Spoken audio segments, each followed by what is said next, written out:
Guys, welcome to పూరా local. ఇప్పుడు friend గారు ఇంటి ముందుకు వచ్చి కాల్ చేసి, అరే నేను ఇంటి బయట ఉన్నాను రారా బయటికి వెళ్దామని చెప్పేసి అడిగేటోడు. ఇప్పుడు ఎప్పుడు కలుస్తామరా అనే పరిస్థితులకు వచ్చిందనమాట. దీనిపైన మీరేమంటారు? మిస్ అవుతున్నారా మీ ఫ్రెండ్స్ని? నిజంగా చాలా మిస్ అవుతున్నాము. అప్పుడు మేము ఇవి ఒకప్పుడు ఇవి లేకుండే, చిన్న డబ్బా ఫోన్స్ ఉండే. అప్పుడు ఆ టైంలో జల్దీ రావాసా, ఏడున్నా జల్దీ రాసా అని అంటుండ్రే. అట్లా అంటే మేము ఇట్లా పోయి తిరలాడి అట్లా వెళ్ళి టైంపాస్ అవి చేసి వస్తుంటిమి. అప్పుడు ఎంజాయ్ చేసినాం కాబట్టి ఇప్పుడు పనులు చేస్తున్నాం. ఓడు ఏడనో పని చేస్తున్నాడు, నేను ఏడనో పని చేస్తున్నా. ఇంకోటి ఓ కొడుక యాండవరా అని చెప్పి ఈ దాంట్లో పెట్టుకొని చెప్పురా తినారా బాడా అని అనే కాడికి వచ్చినాం. ఏమిడిదో ఏమో. అప్పుడు పని చేయకపోతే మంచిగా చదువుకునకపోతే ఇప్పుడేమో దూరం అవుతుంది. ఇదైతే చాలా మిస్ అవుతున్నాము. I like my friends. మీరు ఎక్కడ ఉన్నా కానీ మంచిగా ఉండుర్రి. జర నన్ను కూడా తలుచుకోరప్ప.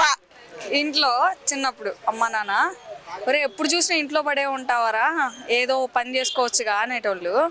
ఇప్పుడు పని దగ్గరకు వచ్చాక పని చేసుకుంటా ఉంటే వాళ్ళని కలవడానికి వేరే వాళ్ళ పర్మిషన్ తీసుకొని వెళ్ళాల్సి వస్తుంది. దీనిపైన మీరేమంటారు? నిజంగా మేడం, ఇదైతే చాలా బాధాకరం. నాకు నిజంగా బాధ అనిపిస్తుంది. అప్పుడు వాళ్ళు అట్లా అన్నప్పుడు మేము వినకపోతే అని ఏందో కానీ ఇప్పుడు మాకు శని మొత్తం నెత్తి మీద నవ్వుకున్నట్లు అయిపోయింది. అప్పుడేమో దుంకులాడితే ఎగురులాడితే వాళ్ళు చెప్పింది వినకపోతే. ఇప్పుడేమో ఎవరితోటో పని చేసుకుంటా ఇంటికి అప్పుడప్పుడు పోయి అమ్మ నాయనలకు చూస్తున్నాం. అంటే అసలు అమ్మ నాయనలకు టైం కూడా దొరకకొచ్చింది. అట్లా పని చేస్తున్నాం. ఏం జీవితాలు ఏంది ఈ మిడిల్ క్లాస్ బతుకులకు. ఇవి ఎంత పని చేసినా వడ్డీలు కట్టకము, పొలాలకు ఖర్చులు పెట్టకము తప్ప జమ చేసింది అయితే రూపాయి లేదు. అమ్మ నాయనలని జర తీసుకొని వచ్చి ఇట్లా చిప్పుదామన్నా కూడా మా పైసలు లేని పరిస్థితి అయిపోయింది యూత్ది మొత్తం. అట్లున్నది మేడం. నిజంగా నేను పెయింటర్ మేడం, పెయింటింగ్ వర్క్ చేస్తా. నెలకంటే చూడండి మేడం, డైలీ 1000 రూపాయలు ఉంటుంది. డైలీ 1000 ఉన్నా కానీ ఒక 10 రోజులు ఉంటుంది వరకు, మళ్ళీ దేవులాడుకోవాలి. అట్లా ఉన్నది. ఇప్పుడు వర్కులు అనేది చాలా ఏంటంటే అటు నుంచి ఇటు నుంచి వేరే వాళ్ళు వచ్చి చేసుకుంటున్నారు తక్కువ రేట్లకు. దాంట్లోకి వాళ్ళ వల్ల పనులు అనేది చాలా తక్కువైపోయినాయి. అంటే పనులు నడుస్తున్నాయి, కాకపోతే రేట్లు చెడగొట్టుకుంటా అది ఇంత ఇది ఇంత అనుకుంటా తక్కువ రేట్లకు చేసుకుంటా పనులు లేకున్నట్టు అయింది. మధ్యలో ఉన్న వాళ్ళు కూడా సగానికి సగము నొక్కేస్తారంట. అది కూడా ఎక్కువ అయిపోతుంది. దయచేసి కాంట్రాక్టర్లు జర ఎన్నూర్రి. రేట్లు బయట ఎట్లున్నాయి సంసారం నడిపించుకునికే జర ఆలోచన చేయరి. పైసలు ఎన్ని ఇవ్వాలనో గన్ని ఇవ్వండి. కొన్ని ఆపుతారు. ఒక 2 దినాలు చేస్తే ఒక రోజు తీస్తారు. ఒక 10 దినాలు చేస్తేనేమో 2 దినాలు ఆపి మిగతా ఇస్తారు. జర ఆలోచన చేయండి. లేబర్ బతుకులు ఎట్లున్నాయి జర వాళ్ళ ఫ్యామిలీలను అర్థం చేసుకోర్రి. జర వాళ్ళ తిప్పలు అర్థం చేసుకోరు. వాళ్ళ తల్లిదండ్రులను అర్థం చేసుకోర్రి. ఇప్పుడు ఇంత దూరం వచ్చి సిటీలో యూత్ పనిచేస్తున్నారు అంటే ఎందుకు తెలుసా? ఊర్లల్లో పొలాలకు ఖర్చులకు, ఇంకోటి చిట్టీలకి, అప్పులు ఏమేమో ఉన్నాయని చెప్పేసి ఇక్కడ వచ్చి వర్క్ చేస్తాం. నిజం చెప్తున్నా మేడం, యూత్ అందరూ గుండె మీద చేసుకొని చెప్పండి. ఎంత పని చేసినా మీరు అనుకున్న లక్ష్యం నెరవేరకొచ్చిందంటే కారణం అప్పులా కాదా? మీరే చెప్పండి. నిజం మేడం, చాలా చాలా అంటే చాలా ఘోరం.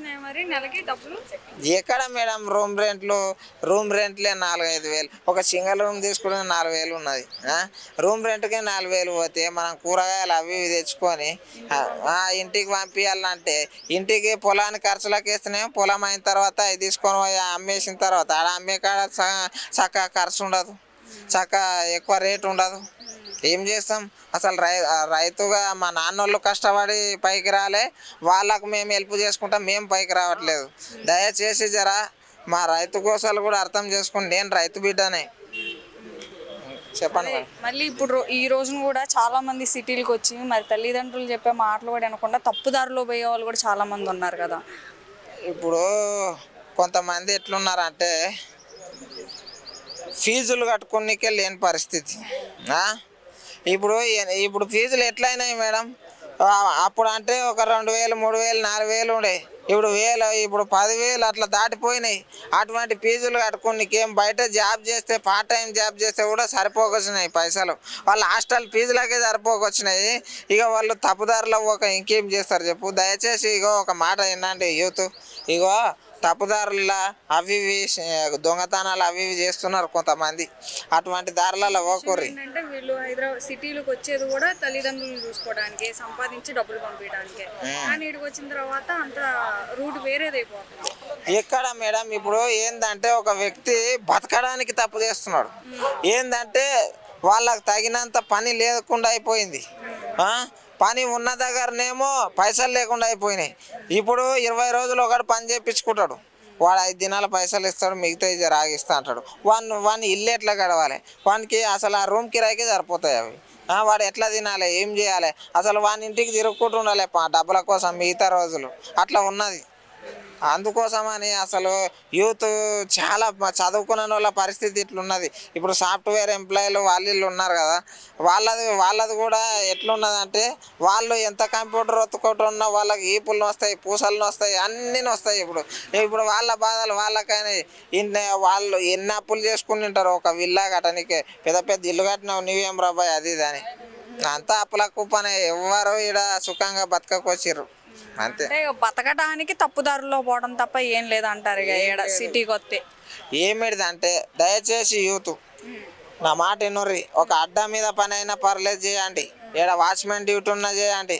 అరే బయట నుంచి ఎక్కడి నుంచో వచ్చి వాచ్మెన్లు గీచ్మెన్లు అన్నీ కబ్జా చేసి పని చేస్తుర్రు. ఇప్పుడు మన కొంతమంది యూత్ ఏంటంటే జెండాలు పట్టుకొని అక్కడ ఇక్కడ ఆ పార్టీ ఈ పార్టీ ఎంబడి తిరుగుకుంటా మనము ఒక చదువుకుంటే డాక్టర్ అవుతారు, సార్ అవుతారు, టీచర్ అవుతారు, ఒక ఇంజనీర్, ఒక డాక్టరు, వీళ్ళందరూ యాడికెళ్ళి వస్తారు? మీరు అందరు జెండాలు పట్టుకొని అక్కడిక్కడ వీక్తారు. ఆ పార్టీ ఈ పార్టీలో తిరిగితే నీకు కోటర్ బిర్యానీ తప్ప ఏమి రాదు. అర్థమైందా? మంచిగా చదువుకుంటే పబ్లిక్ రెస్పెక్ట్ వస్తుంది. మంచిగా ఒక IAS అయినా అంటే ఈ మొత్తం అందరు పొలిటీషియన్స్ కూడా మొక్కుతారు. అటువంటివి చేయరు అప్ప. మాకంటే పెట్టుబడి పెట్టలేక మాకు లేక మా పేద పరిస్థితులకు మేము చక్కగా చదువుకోలే. మీరన్నా మంచిగా చదివి మంచిగా గారి ఇండ్లల్లో మంచిగా చదివిపిస్తుంటే ఊకే కాలిపీలి తిరగకూరి. ఓకే, మరి మీ స్నేహితులకు ఏం చెప్తారు? దూరాలు ఒక్కటి చెప్తున్నా, అందరు బాగుంటారు కదా. ఇగో జర కలువుర్రి అప్ప, అప్పుడప్పుడు కలుస్తూ ఉండుర్రి. నేను అప్పుడప్పుడు సండే కృష్ణకాంత్ పార్కుకి వస్తా, వచ్చి కలవండి సరేనా? ఏంటంటే జర ఫ్రెండ్షిప్ అనేది గట్టిగా లేకుండా అయిపోయింది. ఎట్లా అంటే నీవేడను నేను అన్నట్లున్నది. అందరం అప్పుడప్పుడు వలకరించుకుంటూ ఉంటేనే ప్రేమ అనేది గట్టిగా ఉంటుంది సరేనా? ఫ్రెండ్షిప్ అనేది ఒకప్పుడు మా తాత చెప్తుండే, ఫ్రెండ్షిప్ అనేది ఒకరు బాధని ఒకరు పైసలు పెట్టి తీర్చడం కాదు, ఒకరు బాధని విని వానికి ధైర్యం ఇవ్వడం ఫ్రెండ్షిప్ అనేది నేను విన్నా. ఇది మాత్రం మంచిగా చేయరు సరేనా? నేను మీ పెయింటింగ్ స్టార్ అంజీ.